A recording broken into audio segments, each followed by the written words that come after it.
दुसऱ्यानं काढलं झाडाला एक काढून आणाय ना जावाय पोटच्या आवड आहे काढ जावा करते तिथं कोणाला आवड नाही फोटो काढायला तिकडे आता दाद्या कसलं झालं यार तू दाद्या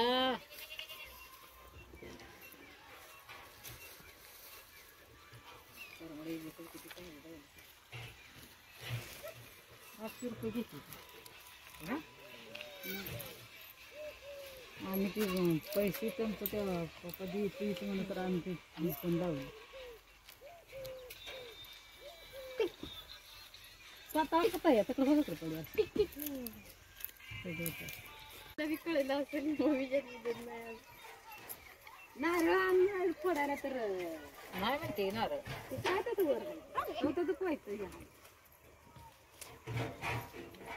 झाडावरलं आता झाडावर नारळ कवा काढायचं लगीन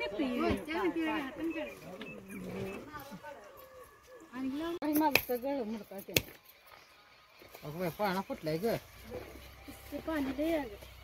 कशा तरी 60 रुपयाला नारळ आहे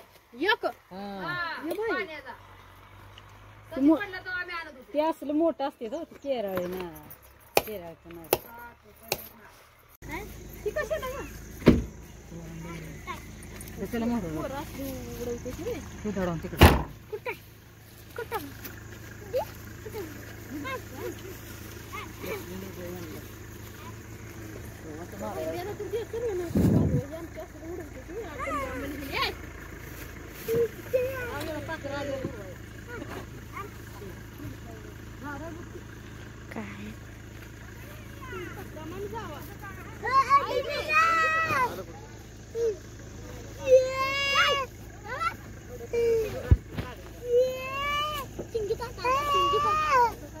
फटाकडं फटाकडं कुठे बघू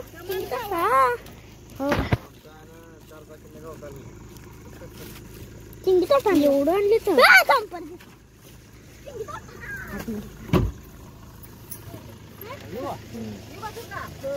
दमाने जावं कराटाला सांभाळा आई गेली त्यांच्या संग फटाकडा उडवतो केली सोने तर मित्रांनो विषय असा होता पाहुणे जी आली होती कशासाठी हे मी तुम्हाला पहिल्यांदा सांगितलं नाही तर पाहुणे अशासाठी आली होती की जे आपण नवीन शेड बांधलाय त्या शेडची पूजा करण्यासाठी ही पाहुणे आली होती बऱ्याच ठिकाणी किंवा बऱ्याच भागात असं काय केलं जात नाही कोणी शेडची पूजा हे ते करत नाही मोठं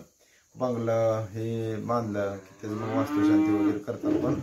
आमच्या इकडल्या भागात जे आणणार आणते म्हणजे काय टावेल टोपी साडी ह्या त्या गोष्टी चालतात मी काही दाखवलं नाही ते तुम्हाला पण कसं जे तुम्हाला गाडी पण आम्ही पुजली नव्हती गाडी पण पुजली आम्ही त्यांनी आमचा शेड वगैरे पुजलं आमच्या बहिणीनं जसा की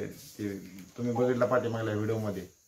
तसाच याने पण हे केला मी त्यांचा काही व्हिडिओ वगैरे घेतला नाही आता गेले जेवण वगैरे झालं त्यांचं आता ते गेले त्यांना पण पुढं कुठंतरी लग्नाला जायचंय चला मित्रांनो बाय बाय